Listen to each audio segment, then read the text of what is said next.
नमस्कार, मैं दीपक शर्मा और मेरे YouTube मंच पर आपका स्वागत है। दोस्तों, आपको कभी कभी लगता होगा कि मोदी और शाह का काम बगैर मोहन भागवत के नहीं चल सकता। Mohan Bhagwat RSS chief. और आपको ऐसा भी लगता होगा कि जेपी नड्डा जो बीजेपी के प्रेसिडेंट हैं, बीजेपी के चीफ हैं, इनके बगैर भी मोदी और शाह का काम नहीं चलता होगा। लेकिन शायद आप गलत सोच रहे हैं। मोदी और शाह को आज मोहन भागवत और जेपी नड्डा से कहीं ज्यादा जरूरत इस आदमी की, इस शख्स की है, Sanjay Mishra, ED chief, ED director. Mohan Bhagwat Nadda से ज्यादा जरूरत, ज्यादा इंपॉर्टेंट मोदी सरकार के लिए संजय मिश्रा है। और ये बात मैं नहीं कह रहा हूं, ये बात आज सुप्रीम कोर्ट में मोदी और शाह की सरकार ने खुद स्वीकार की है। और सुप्रीम कोर्ट में मोदी और शाह की सरकार ने कहा है कि उन्हें संजय मिश्रा की सख्त जरूरत है, सख्त जरूरत है। यानी अगर दूसरे तरीके से कहूं तो बिना संजय मिश्रा के मोदी सरकार नहीं चल सकती। मैं ये आपसे पूछ रहा हूं कि संजय मिश्रा क्या आज की तारीख में मोदी और शाह के लिए इस हिंदुस्तान में सबसे इंपॉर्टेंट आदमी है? अगर हैं तो क्यों हैं? 2024 के चुनाव जीतने हैं। नहीं, 24 का चुनाव और ईडी के डायरेक्टर से क्या मतलब भाई साहब? मैं आपको बताता हूं दीपक भाई, 2018 से लेके 2023 तक कर्नाटक चुनाव तक 31 राज्यों के चुनाव हुए। उसमें मात्र 6 राज्य ऐसे जहां बीजेपी सीधा चुनाव जीती। बाकी तमाम जगह पे जो बीजेपी की सरकारें हैं वो ईडी की देन है, संजय मिश्रा की देन है। यस। अब अशोक वानखेड़े टाइगर ही नहीं, पार्टी के भीतर जो लोग हैं उनका भी ये मानना है कि संजय मिश्रा अगर ना होते, ये ईडी चीफ ना होता, ये अलादीन ना होता, तो शायद महाराष्ट्र में शिवसेना को तोड़ना मुश्किल था, शरद पवार की पार्टी को तोड़ना मुश्किल था, पिछली बार कर्नाटक में सरकार गिराना मुश्किल था, मध्य प्रदेश में सरकार बनाना मुश्किल था, बिहार में ऑपरेशन करना मुश्किल था। कहने का मतलब ये है कि संजय मिश्रा के बगैर मोदी सरकार का वही हाल है जैसे किसी मछली को आप पानी से बाहर निकाल लीजिए।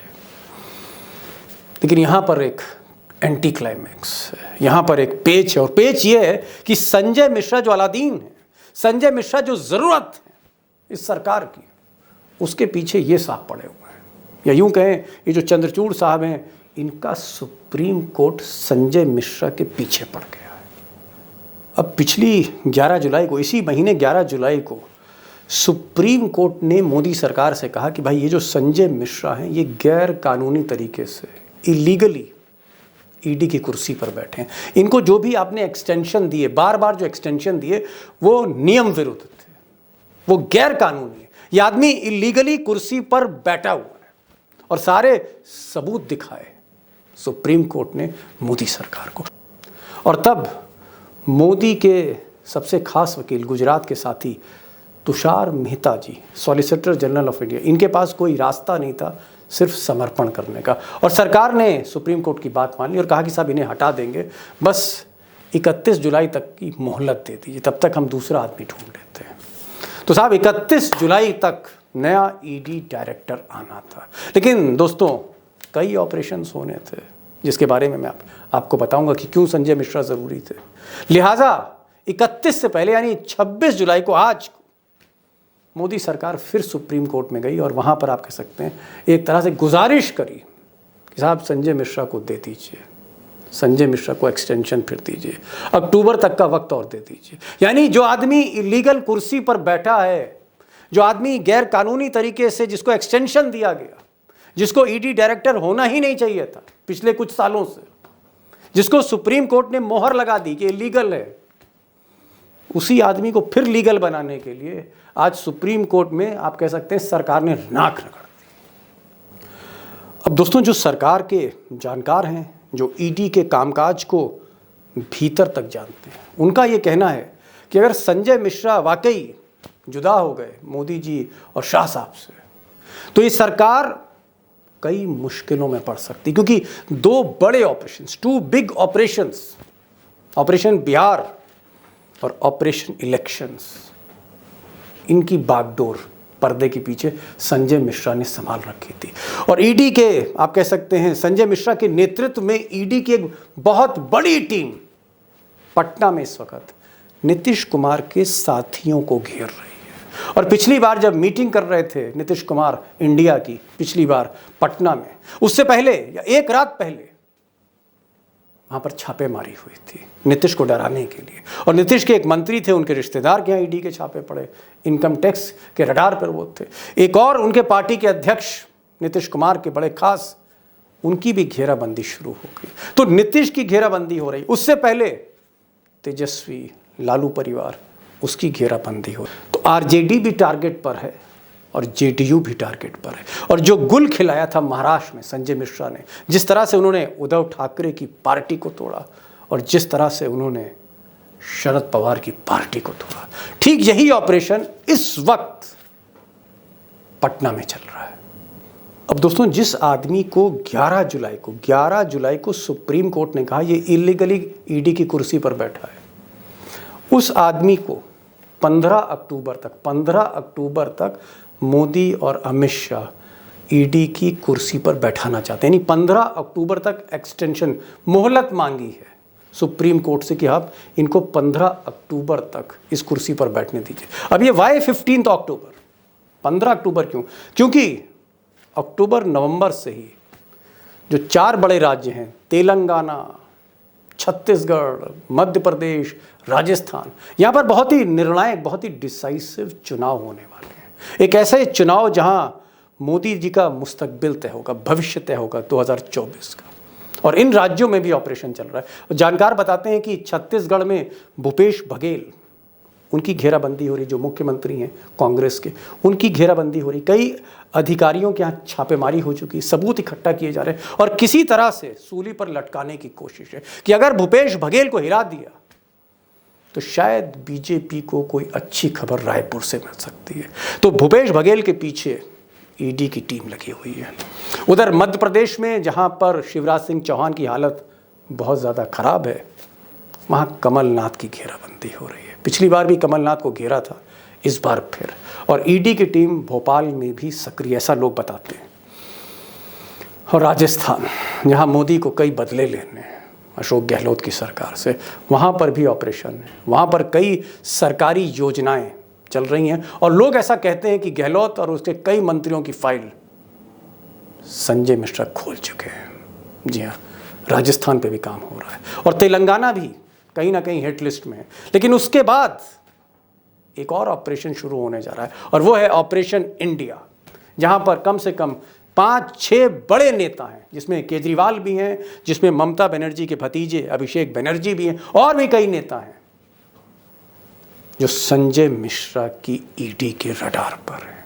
अब दोस्तों, मोदी सरकार ने जो गुहार लगाई है सुप्रीम कोर्ट में कि साहब संजय मिश्रा को मोहलत दे दीजिए 15 अक्टूबर तक, तो वो ये तो नहीं कह सकते कि साहब इलेक्शन में हमें विपक्ष को निपटाना है, हमें छत्तीसगढ़ में भूपेश बघेल को निपटाना है, इसलिए संजय मिश्रा चाहिए, हमें कमलनाथ की घेराबंदी करनी है मध्य प्रदेश में, इसलिए संजय मिश्रा चाहिए, हमें अशोक गहलोत को उस पर फंदा कसना उनकी सरकार पर, इसलिए हमें संजय मिश्रा दे दीजिए, या हमें अभी जेडीयू तोड़नी है, या हमें तेजस्वी को सबक सिखाना है। ये तो नहीं बोल सकते कि संजय मिश्रा इसलिए चाहिए।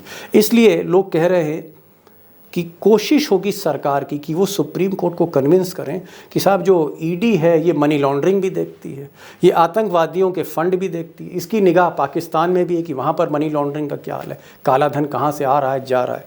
लिहाजा इंटरनेशनल कमिटमेंट, इसका बहाना किया जाएगा, इसका सहारा लिया जाएगा और एक्सटेंशन 15 अक्टूबर तक दिलवाने की कोशिश होगी।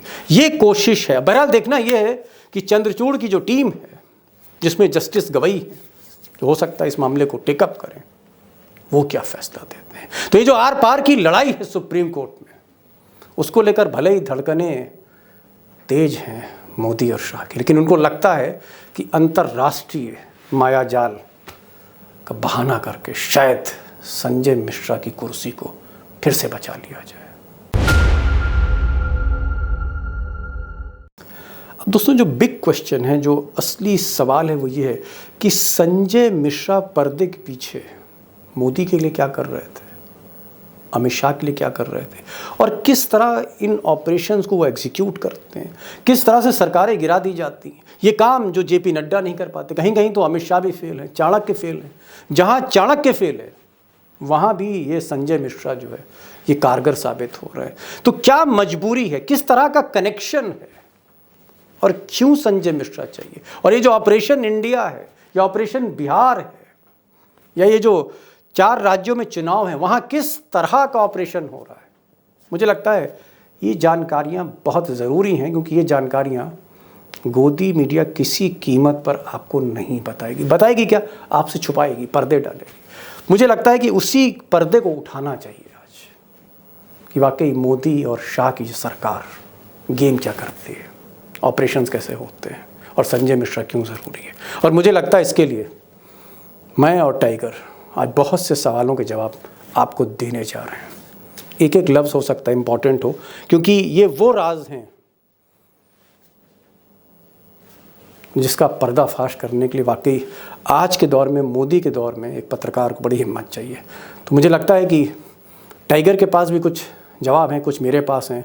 टाइगर इस वक्त बॉम्बे में है, आज हम बॉम्बे चलेंगे और कोशिश करेंगे संजय मिश्रा की इस पहेली को आज पूरी तरह से डिकोड करते हैं। टाइगर, पहला सवाल ये है, मैं ये नहीं पूछ रहा हूं कि संजय मिश्रा को किस तरह से इलीगल घोषित किया गया था। संजय मिश्रा को कहा गया था कि ईडी डायरेक्टर ये गैर कानूनी तरीके से कुर्सी पे बैठे। मैं उस पर जा ही नहीं रहा, क्या कानून क्या गैर कानून। मैं ये आपसे पूछ रहा हूं कि संजय मिश्रा क्या आज की तारीख में मोदी और शाह के लिए इस हिंदुस्तान में सबसे इंपॉर्टेंट आदमी है? अगर हैं तो क्यों हैं? 2024 के चुनाव जीतने हैं। नहीं, 24 का चुनाव और ईडी के डायरेक्टर से क्या मतलब भाई साहब? मैं आपको बताता हूं दीपक भाई, 2018 से लेके 2023 तक कर्नाटक चुनाव तक 31 राज्यों के चुनाव हुए, उसमें मात्र 6 राज्य ऐसे जहां बीजेपी सीधा चुनाव जीती। बाकी तमाम जगह पे जो बीजेपी की सरकारें हैं वो ईडी की देन है, संजय मिश्रा की देन है। यस। मतलब आप क्या कहना चाह रहे हैं कि ये जो आदमी संजय मिश्रा है, सिलसिलेवार चलते हैं। महाराष्ट्र में अभी सेना टूटी, ईडी के नोटिस के बाद टूटी। शरद पवार की पार्टी टूटी, ईडी के नोटिस के बाद टूटी जी। मध्य प्रदेश में अब जहां जहां चुनाव होते हैं ईडी वहां पहुंच जाती है, पैसा जब्त करती है।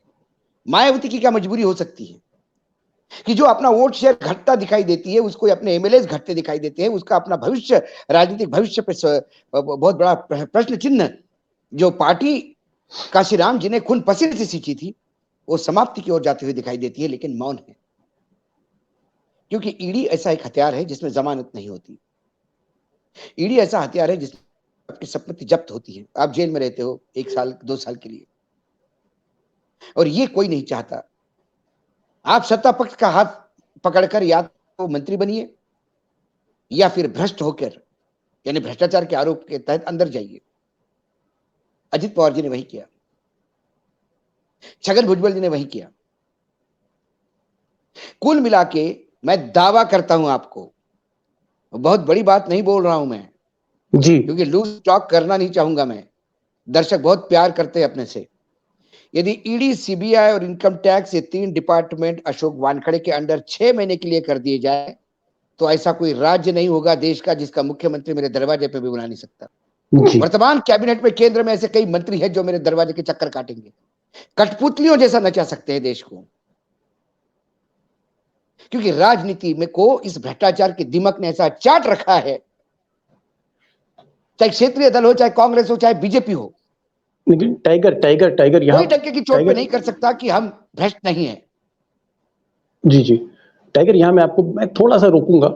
मैं जो समझना चाह रहा था कि पिछली बार आप भी प्रोग्राम में थे, विनीत नारायण जो पिटिशनर हैं ईडी के मामले में वो भी हमारे साथ थे। आज मैंने उनको नहीं बुलाया क्योंकि आज विषय दूसरा है। आज विषय संजय मिश्रा नहीं है, आज विषय मोदी है कि मोदी को संजय मिश्रा क्यों जरूरी है। पिछली बार जब मोदी सरकार ने ये मान लिया कि उनसे गलती हो गई है और उन्होंने मान लिया कि हाँ, हम साथ संजय मिश्रा को रिप्लेस कर देंगे, सुप्रीम कोर्ट ने कहा कि संजय मिश्रा गैर कानूनी तरीके से बैठे हैं, आप इनको अब एक्सटेंशन नहीं दे सकते, आप इन्हें तुरंत कुर्सी से उतारिए। तो सरकार ने कहा साहब 15 दिन की मोहलत दे दीजिए, हम दूसरा आदमी ढूंढ लेते हैं, उनको बैठा देते हैं।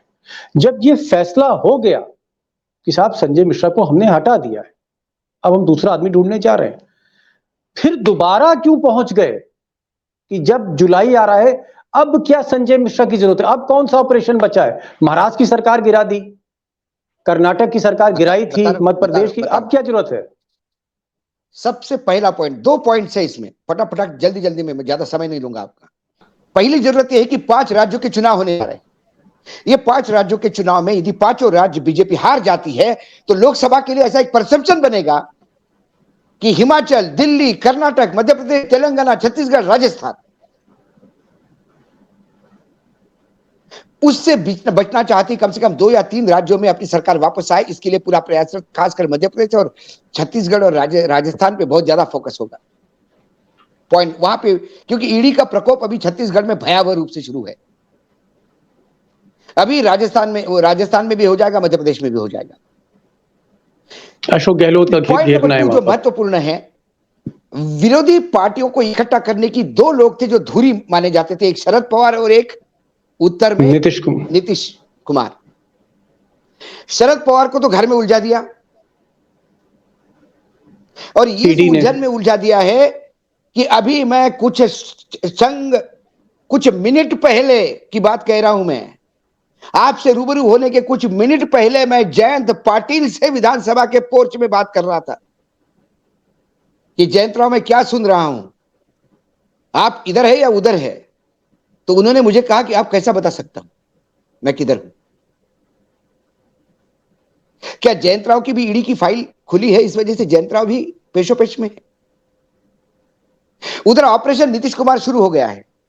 ऑपरेशन नीतीश कुमार, हाँ, वहां पे फाइनेंस मिनिस्टर के, नीतीश के नजदीक के लोगों के ऊपर ईडी का इनकम टैक्स की रेड हुई है। यहाँ कुछ लल्लन सिंह के दोस्त थे और नीतीश कुमार पे ये प्रेशर है, चाहे विधानसभा में आप 200 सीट ले लो, जनता दल यूनाइटेड 200 सीट पे लड़े, बीजेपी को सारी सीटें ले लो, बीजेपी को जो बची हुई सीटें हमको दे दो। लोकसभा में जो सीटें आपके पास है आपकी, जो हमारे पास है हम नहीं। तो आप, लेकिन बस एक बार टाइगर आप ये क्या कहना चाह रहे हैं? मतलब मेरा तो सिर घूम रहा है। मतलब आप ये कहना चाह रहे हो कि संजय मिश्रा जो ईडी के डायरेक्टर हैं उनको बिहार में भी ऑपरेशन करना है, अभी नीतीश कुमार को कमजोर करना है, शरद पवार को वो कमजोर ईडी कर ही चुका है, नोटिस दे दे के सारी पार्टी तोड़ दी, उससे पहले उद्धव ठाकरे की पार्टी तोड़ दी, उससे पहले कर्नाटक में सरकार गिरा दी, उससे पहले मध्य प्रदेश में कांड हुआ, मध्य प्रदेश में जो शिवराज सिंह चौहान की सरकार बनी इसी वजह से बनी, थैंक्स टू ईडी। तो आप कहना क्या चाह रहे हैं कि मोदी जी और शाह साहब के लिए, मोदी जी और शाह साहब के लिए क्या संजय मिश्रा, मोहन भागवत और जेपी नड्डा से भी जरूरी हैं? उनसे भी अहमियत है इनकी? कौन जेपी नड्डा, कौन मोहन भागवत? क्या उनसे पूछ के कोई चर्चा होती है? क्या संघ को पता भी है कि क्या हो रहा है? मोहन भागवत ने तो 4 साल पहले कह रहा था कि जो आयाराम गयाराम जो बीजेपी में आ रहे हैं उससे पार्टी का विचारधारा डाइल्यूट हो रही है, यह नहीं होना चाहिए। उसके बाद भी लगातार हो रही है चीजें। सर्वोच्च न्यायालय ने 2021 में कहा कि ये इलीगल है, उसके बाद भी एक्सटेंशन दिया जा रहा है। ना सर्वोच्च न्यायालय को मान रहा कोई, ना संघ को मान रहा कोई। जेपी नड्डा की तो बेचारे क्या है, वो तो एक रबर स्टैंप है। अब तो सारा ऑपरेशन सीधा नरेंद्र मोदी जी ने अपने हाथ में लिया है। मैं बता दूं आपको, जो सुनने में आया है, जो चर्चा है दिल्ली के गलियारों में, यहां तो यह कहा जाता है कि अब अमित शाह जी को भी थोड़ा साइड किया हुआ है, सीधी कमान सेनापति ने अपने हाथ में ली है। टाइगर, लास्ट क्वेश्चन, समय हो रहा है, last question, and I want a very bold tiger type reply. क्या संजय मिश्रा के बिना, ठीक है संजय मिश्रा को लेकर मुकदमा हार गए, पिटीशन हार गई मोदी सरकार, फिर से अपील करने गई है, मोटा मोटी बात ये, लेकिन सवाल ये है कि क्या संजय मिश्रा के बिना मोदी 2024 का चुनाव नहीं लड़ सकते? क्या ईडी के बिना चुनाव नहीं लड़ सकते? दीपक भाई सिर्फ 60 सेकंड लूंगा। अमित शाह जी ने पिछली बार जब निर्णय आया सर्वोच्च न्यायालय का तो एक बात कही थी कि संजय मिश्रा भी चले जाए तो दूसरे ईडी के डायरेक्टर आएंगे, लेकिन भ्रष्टाचार की लड़ाई बरकरार रहेगी। वो एक डिप्लोमेटिक और पॉलिश्ड आंसर था, जवाब था, स्टेटमेंट था। लेकिन जब पेशेंट क्रिटिकल हो तो आपको बहुत एक्सपर्ट डॉक्टर चाहिए। ऐसे समय हमने कई बार देखा है कि रिटायर्ड डॉक्टर घर से बुला के लाए जाते हैं कि साहब ये हार्ट का ऑपरेशन आपको ही करना होगा क्योंकि ये बहुत क्रिटिकल है। अभी वर्तमान में ये पेशेंट बहुत क्रिटिकल है। इस एक्सपीरियंस्ड डॉक्टर को नहीं छोड़ सकते।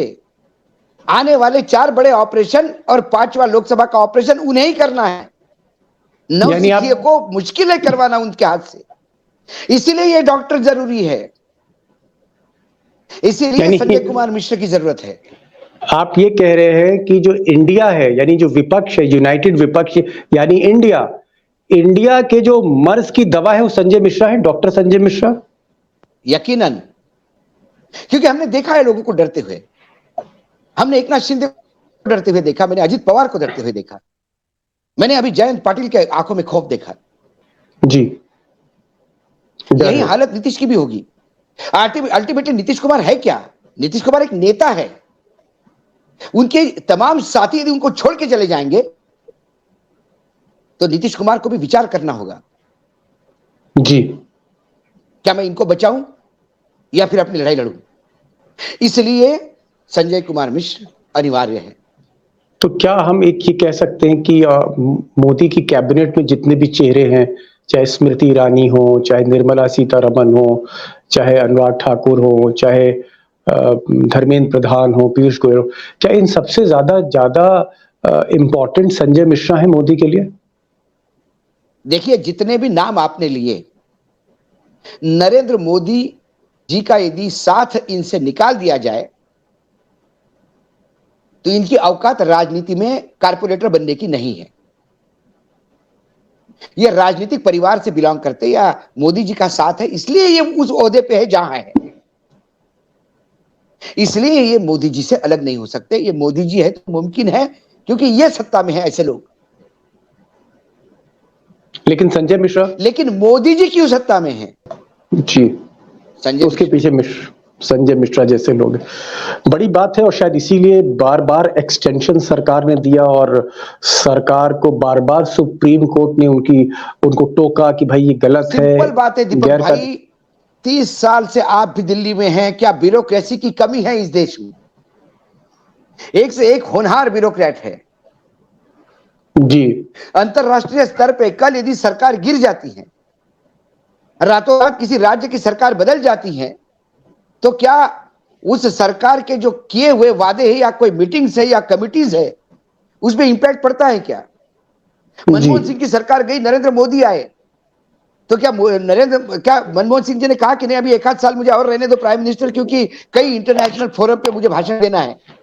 अंतरराष्ट्रीय स्तर पे राष्ट्र को आप देश को रिप्रेजेंट करते हैं, रिप्रेजेंट करने वाला कोई भी हो सकता है जी। इसके लिए संजय कुमार मिश्रा की जरूरत नहीं है। नहीं टाइगर, मैं आपकी बात समझ गया। आपकी विदेश की कमिटियों का बोला जा रहा है, काम देश में होना है, देश में होना, ऑपरेशन देश में होना है। और ऑपरेशन पटना, यदि संजय कुमार मिश्रा कंटिन्यू रहेंगे तो ये ऐसा प्रकोप बरपेगा इस पे, पूरे विपक्ष पे। आप और हम गिनते रह जाएंगे आपने बड़ी बात जेल में होंगे, कितने लोग की संपत्ति असीज होगी। जी जी। या तो भगवा पहन के कव्वाली की तालियां बजाएंगे या फिर जेल में होंगे।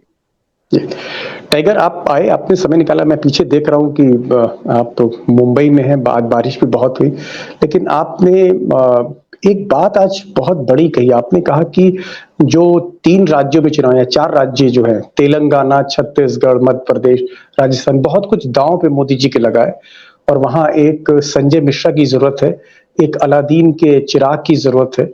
और उसके बाद फिर ऑपरेशन पटना करना है, फिर इंडिया से भी निपटना है। 2024 तक मोदी जी को संघर्ष करना है और एंटी इनकम्बेंसी, महंगाई, बेरोजगारी, हर तरह की चीज, मणिपुर, सब कुछ। उसके बीच में अगर कोई अलादीन है तो संजय मिश्रा है। ऑपरेशन एक्सपीरियंस्ड आदमी से ही होगा। इसलिए नया मैं समझ गया कि पेशेंट आईसीयू में है और एक एक्सपर्ट डॉक्टर संजय मिश्रा की जरूरत है, इसलिए मोदी जी हर हद तक आप कह सकते हैं लांग के जाएंगे और संजय मिश्रा को बचाने की कोशिश करेंगे, भले ही सरकार को सुप्रीम कोर्ट के आगे बार बार नाक क्यों ना रगड़नी पड़े। टाइगर आप आए और आपने जिस हिम्मत के साथ एक ऐसी तस्वीर, पर्दा एक ऐसा हटाया आपने, और जो आपने तस्वीर दिखाई है कि 4 राज्यों के चुनाव, फिर ऑपरेशन पटना, फिर और तमाम ऑपरेशन, यानी संजय मिश्रा, मुझे तो लगा कि नड्डा, मोहन भागवत एक तरफ, संजय मिश्रा एक तरफ। बहुत बहुत शुक्रिया टाइगर, आप आए और आपने समय दिया, और मुझे लगता है कि आप बॉम्बे में हैं, कल भी बारिश होनी है, थोड़ा सा ख्याल रखिएगा अपना, क्योंकि मुंबई में वाटर लेवल एकदम तेजी से बढ़ता है। So nice of you, thank you so much for being with us.